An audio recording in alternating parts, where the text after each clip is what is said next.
नमस्कार मित्रों, मैं प्रियंका स्वागत करती हूँ आप सभी का आपके अपने YouTube चैनल जिसका नाम है स्मार्ट स्टडी क्लासेस 77। मैं आपसे पूछना चाहती हूँ कैसे हैं आप लोग और कैसे चल रही है आपकी परीक्षा की तैयारी, क्योंकि आपको तो इंतज़ार होता है परीक्षा के नोटिफिकेशन का। अब वो नोटिफिकेशन भी आ चुका है और संभवतः बहुत सारे लोगों ने फॉर्म भी फिलअप कर दिया होगा।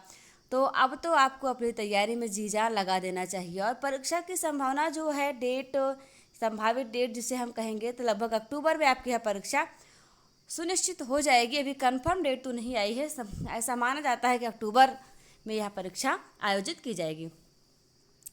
आज का जो प्रैक्टिस सेट है मैं लेकर के आई हूँ आपकी विभिन्न परीक्षाओं के लिए, जिसमें हिंदी आती है सबके लिए कारगर साबित होगा। इसके पहले के 2 प्रैक्टिस सेट हमारे चैनल पर अपलोड हो चुके हैं। यदि आपने नहीं देखा है तो आप उन्हें भी जाकर के देखिए, समझिए, पढ़िए और आप क्वेश्चन का लेवल देखिए, आपको खुद ही पता चल जाएगा कि कितने महत्वपूर्ण हैं। और साथ ही साथ आप हमारे चैनल को सब्सक्राइब करना बिल्कुल ना भूलें। ठीक है मित्रों, अपने मित्रों में शेयर भी कीजिए ताकि वो भी इस महत्वपूर्ण क्लास का लाभ ले सकें। चलिए हम प्रारंभ करते हैं। आज का तीसरा वीडियो है आपके लिए और जो कि हिंदी का प्रैक्टिस सेट है। इसके अलावा हमारे चैनल पर बहुत सारे क्लासेस चलाए जा रहे हैं। करंट अफेयर की क्लासेस अभी कुछ देर पहले ही अपलोड हुई है, आप जाकर के उसे देखिए। और इतिहास, नागरिक शास्त्र, संविधान, अर्थशास्त्र, राजनीति शास्त्र, कंप्यूटर आदि जितने भी विषय आपकी परीक्षा में आते हैं उन सभी की क्लासेस आपको हमारे चैनल पर उपलब्ध मिलेंगे। आप यहाँ से निराश होकर नहीं लौटेंगे, आप ज़रूर जाकर के देखिए हमारे चैनल पर। चलिए आज की क्लास को हम प्रारंभ करते हैं और देखते हैं यह 50 प्रश्नों की महत्वपूर्ण श्रृंखला जो कि आपको दिलाएगी आपकी परीक्षा में सफलता। सुख सागर की रचना किसने की थी? जी हाँ मित्रों, सुख सागर की रचना किसने की थी? आप देखेंगे तो सदा सुखलाल ने इसकी रचना की थी। याद करना आपके लिए आसान होगा। सुख सागर को सदा सुख से मैच कर दीजिए। सुख इसमें भी आ रहा है और इसमें भी आ रहा है, तो ये आपका कोड हो गया। समझ लीजिए सुख सागर की रचना किसने की थी? सदा सुख लाल ने। अपने अपने पिंजरे किसकी आत्मकथा है? यह आत्मकथा है मोहनदास नैमिष की। देसिल बाना सब जन मिठा किस कवि की उक्ति है? ऐसा कहा था आपके विद्यापति ने। विद्यापति कहे जाते हैं मैथिल कोकिल। मैथिल कोकिल यानी इन्हें मैथिली भाषा में रचनाएं करना अत्यंत प्रिय था। हालांकि इन्होंने संस्कृत में भी बहुत सारी रचनाएं की हैं, किंतु इन्होंने स्वयं इस बात को स्वीकार किया कि देसिल बयाना सब जनमिठा, यानी सभी वाणियों में, सभी भाषाओं में श्रेष्ठ जो होती है वो देसी भाषा होती है। देसी भाषा का तात्पर्य होता है जो हमारे जीवन का अंग बन चुकी होती है। जिस भाषा को हम प्रतिदिन बोलते सुनते हैं वो भाषा आपकी देसी हो जाती है। कोई जरूरी नहीं सिर्फ मैथिली भाषा ही देसी भाषा। जैसे हमारे यहाँ अवधी बोली जाती है तो हमारी देसी भाषा क्या हुई? अवधी हुई। जिसके यहाँ ब्रज बोला जाता है उसकी देसी भाषा ब्रज हो गई। जिसके यहाँ राजस्थान है उसकी देसी भाषा राजस्थानी हो गई। तो इसी प्रकार के सभी लोग की अलग अलग देसी भाषाएं होती हैं। हृदय दर्पण किसका ग्रंथ है? जी हाँ मित्रों, हृदय दर्पण जो ग्रंथ है वो भट्ट नायक जी का है।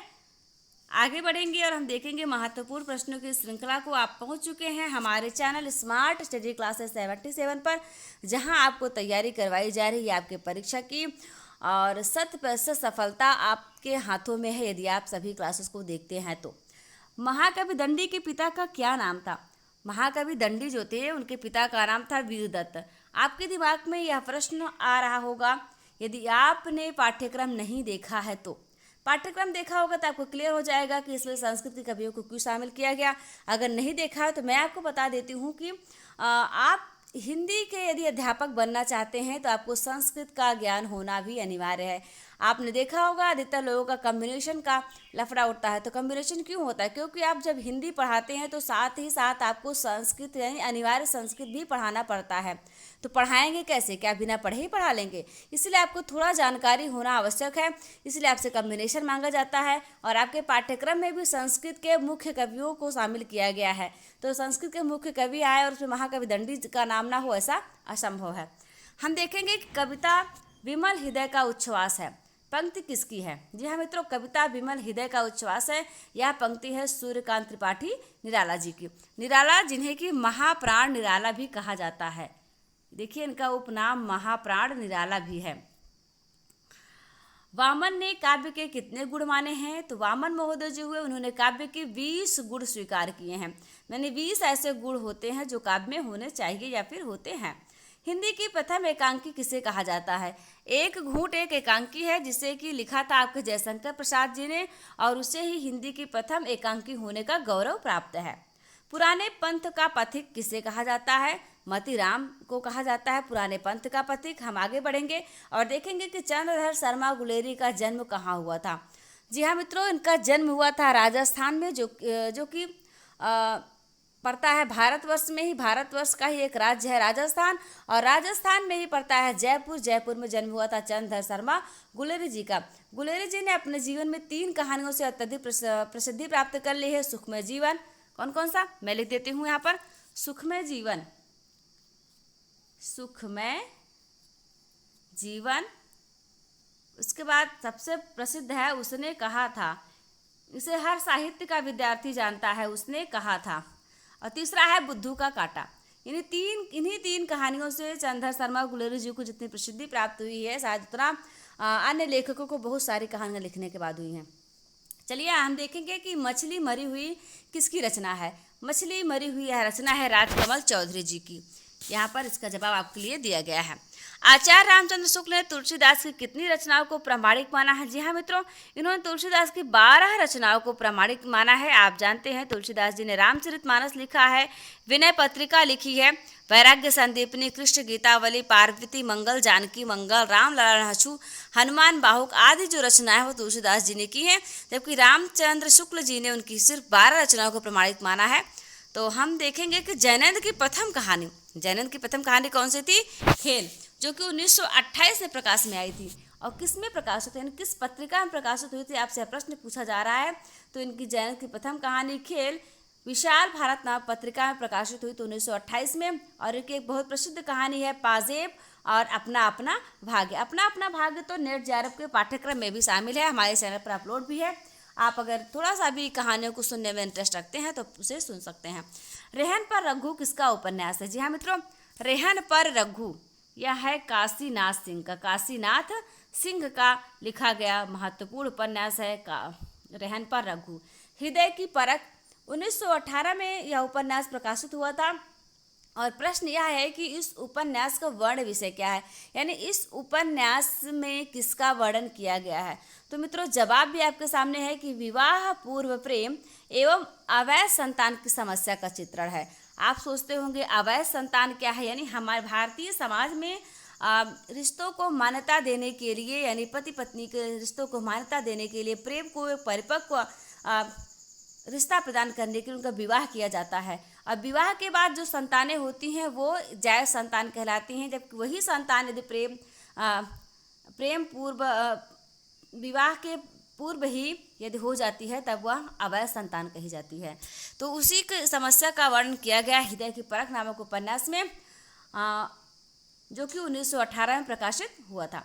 आप इसे याद कर लीजिए, क्योंकि नेट जेआरएफ का तो एक अपना ही ट्रेंड है, वो अलग टाइप के क्वेश्चन पूछता है और अधिकतर यही पूछ लेता है कि इस उपन्यास का वर्ण विषय क्या है, इस उपन्यास का पात्र क्या करता था, ये कौन से उपन्यास का पात्र है, ये किस उपन्यास की प्रमुख पंक्ति है, कोटेशन है। तो आप इसे ध्यान से पढ़ते रहिए। उपन्यास का भी, कहानी का भी, कहीं से भी प्रश्न उठा सकता है। बद्रीनाथ भट्ट ने संस्कृत के वेड़ी संहार नाटक का अनुवाद किस नाम से किया था? इन्होंने किया था कुरुवन दहन के नाम से।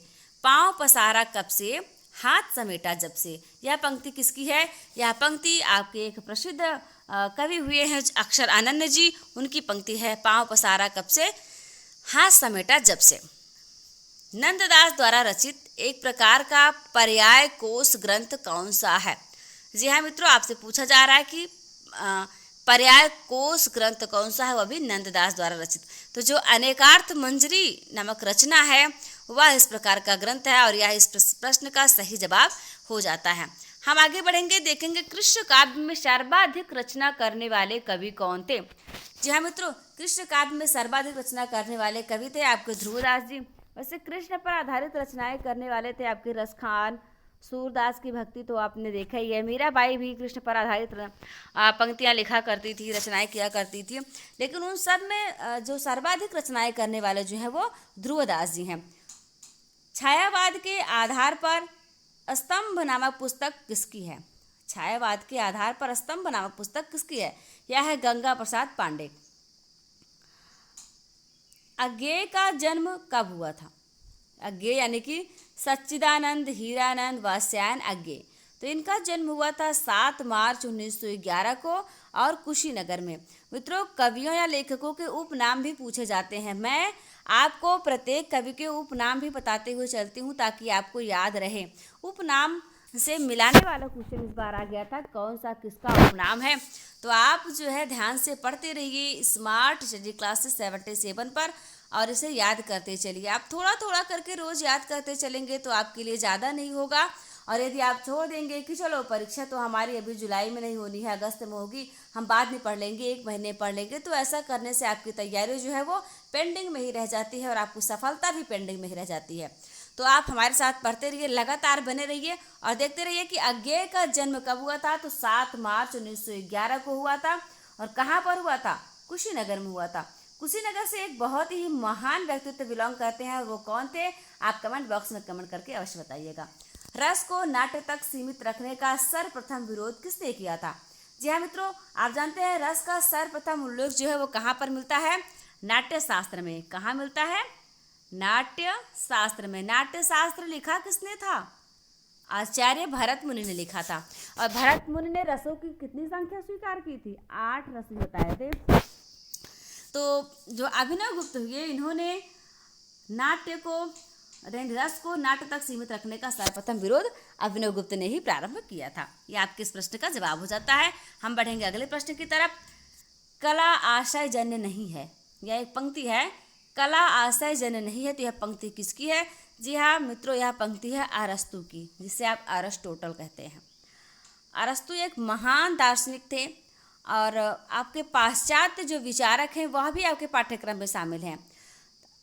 टीजीटी पीजीटी नेट ज़ियारत में तो पाश्चात्य विचारकों से संबंधित 1 या 2 प्रश्न पूछ ले जाते हैं। आप उस पर आपत्ति नहीं कर सकते हैं कि ऐसा क्यों किया जा रहा है। छंद शास्त्र को अन्य किस नाम से जाना जाता है? तो छंद शास्त्र को अन्य पिंगल शास्त्र के नाम से जाना जाता है। आपने रोज़मर्रा जीवन में सुना होगा कि बहुत पिंगल ना छाटिए। पिंगल का मतलब उन्हें भले ही ना पता हो, लेकिन उपयोग तो किया जाता है इस शब्दावली का। पिंगल शास्त्र किसे कहा जाता है? तो छंद शास्त्र को कहा जाता है पिंगल शास्त्र। हिंदी भाषा का उद्भव और विकास किसकी रचना है? जी हाँ मित्रों, एक रचना है हिंदी भाषा का उद्भव और विकास। तो यह रचना जो है यानी जो यह किसकी है? उदय नारायण तिवारी जी की यह प्रसिद्ध रचना रही है। वैराग्य संदीपनी किसकी रचना है? वैराग्य संदीपनी लिखी थी तुलसीदास जी ने, अभी मैंने ऊपर बताया था, यदि आपने ध्यान दिया हो तो। सरस्वती पत्रिका का संपादन किस प्रेस से होता था? सरस्वती पत्रिका जिसका संपादन किया करते थे महावीर प्रसाद द्विवेदी ने। 1903 में ये सरस्वती पत्रिका के संपादक बनते हैं और लगातार 17 वर्षों तक सरस्वती पत्रिका का संपादन करते रहते हैं। तो सरस्वती पत्रिका संपादित होती थी इंडियन प्रेस प्रयागराज से। ये वही महावीर प्रसाद द्विवेदी हैं जिन्होंने सूर्यकांत त्रिपाठी जी की रचनाओं को यानी जूही की कली को अपनी पत्रिका इसी सरस्वती पत्रिका में छापने से इनकार कर दिया था।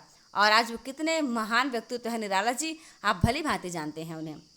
विशल देव रासो का 12 मासा यानी जो विरह वर्णन है, 12 मासा में क्या है? विरह वर्णन है। किस मास से प्रारंभ होता है? तो यह प्रारंभ होता है कार्तिक मास से। मित्रों, जब नायक चला जाता है उड़ीसा क्षेत्र में, राजमती से रूट करके चला जाता है, तब किस प्रकार से राजमती का दिन, एक एक पल, एक एक दिन, एक एक महीना किस प्रकार से बीतता है उसके विरह में, अपने नायक की विरह में, उसी का वर्णन किया गया है विशल देव रासो में। तो विशल देव रासो का जो 12 मासा है उसी में किया गया। कार्तिक मास से यह वर्णन प्रारंभ होता है।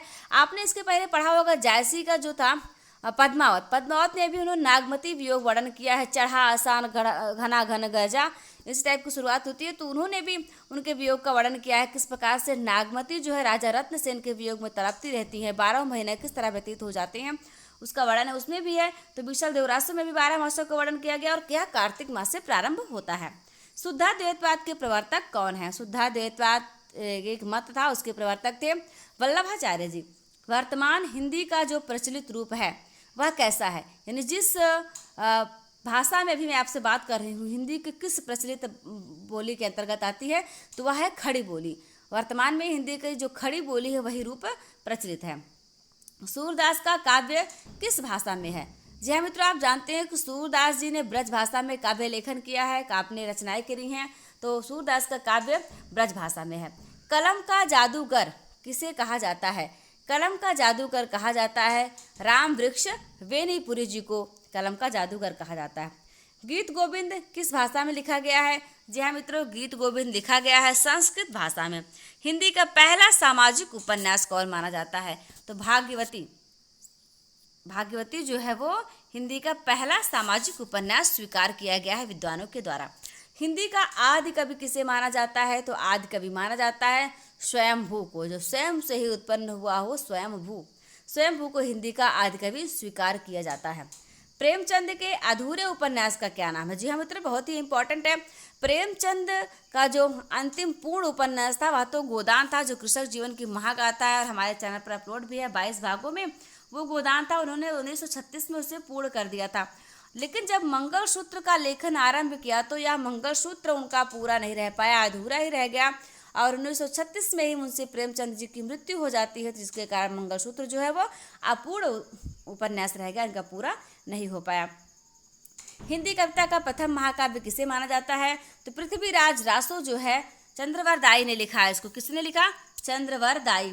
चंद्रवर दाई, ये देखिए, इसे जो है माना जाता है पृथ्वीराज रासो के लेखक है चंद्रवर दाई और इसे हिंदी का प्रथम महाकाव्य स्वीकार किया जाता है। काव्यशास्त्र का प्राचीनतम नाम क्या था? काव्यशास्त्र का प्राचीनतम नाम यानी कि पुराना नाम क्या था? पहले उसे किस नाम से जाना जाता था? तो उसे जाना जाता था अलंकार शास्त्र के नाम से। आँख की किरकिरी होने का क्या अर्थ है? जी हाँ मित्रों, यदि आप किसी भी व्यक्ति की आँख में किरकिरी बन रहे हैं, किरकिरी हो रहे हैं, तो इसका मतलब आप उसे अप्रिय लग रहे हैं। यानी इसका अर्थ क्या होता है? अप्रिय लगना, अर्थात आप उसे अच्छे नहीं लगते हैं, बहुत बुरे लगते हैं। किसी व्यक्ति को यदि आप बुरे लग रहे हैं तो यानी कि उसकी आंखों की किरकिरी हो गए हैं आप। तो किसी की आँख की किरकिरी ना बनिए, जब तक आपको नौकरी नहीं मिलेगी आप हर एक व्यक्ति की आँख की किरकिरी बने रहेंगे। आप सफलता पा जाएंगे तो आपकी सारी कमियाँ एक जगह पर हो जाती हैं और आपकी नौकरी आपका लेवल बढ़ा देती है। तो चलिए पढ़ते रहिए, आप लगातार अपनी तैयारी को जारी रखिए। अंग्रेजी भाषा को भारत में शिक्षा के माध्यम से आरंभ किया गया था किसके द्वारा? तो ऐसा करने वाला जो शख्स था वो था लॉर्ड मैकाले। महादेवी वर्मा को किस रचना के लिए ज्ञानपीठ पुरस्कार मिला था? जी हाँ मित्रों, महादेवी वर्मा को उनकी यामा नामक कृति पर ज्ञानपीठ पुरस्कार मिला था और इन्हें जो है आधुनिक युग की मीरा कहा जाता है। हिंदी के विशाल मंदिर की देवी भी वीणा पाणी भी कहा जाता है। और इसके अलावा इनका जो रेखा चित्र है, इनके संस्मरणात्मक रचनाएं हैं, वो सभी बहुत ही महत्वपूर्ण है। इनका मेरा परिवार नामक एक कृति है, वह भी परीक्षा में कई बार पूछी जा चुकी है। तो महादेवी वर्मा जो है वो ज्ञान की अधिष्ठात्री समझिए, बहुत ही ज़्यादा प्रतिभाशाली व्यक्तित्व थी, जो हिंदी साहित्य में हम लोगों के लिए इतने सारे लेखन कार्य करके गई हैं, जिससे आज हम लोग पढ़ते और पढ़ाते हैं। मैला आंचल उपन्यास के लेखक कौन है? जी हाँ मित्रों, मैला आंचल नामक उपन्यास के जो लेखक है वह फणीश्वर नाथ रेणु जी हैं। फणीश्वर नाथ रेणु जी ने लिखा है, वे आंचलिक उपन्यासकार थे मुख्यतः। और मैला आंचल जो है मेरीगंज नामक गांव पर आधारित एक उपन्यास है। वहाँ कोई डॉक्टर प्रशांत बैनर्जी नाम का एक शख्स था जो कि रिसर्च करने के लिए उस गांव में आता है, उसी को केंद्र बिंदु में रख करके यह उपन्यास लिखा गया है। मैथिल किस राज्य की भाषा है? मैथिली, तो मैथिली जो है वो बिहार की भाषा है।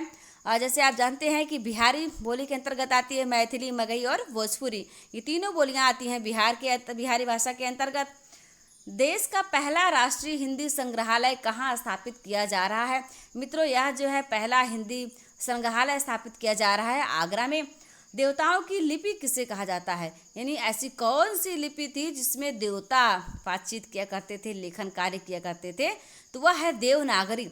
देवों की लिपि होने के कारण इसे देवनागरी लिपि के नाम से संबोधित किया गया।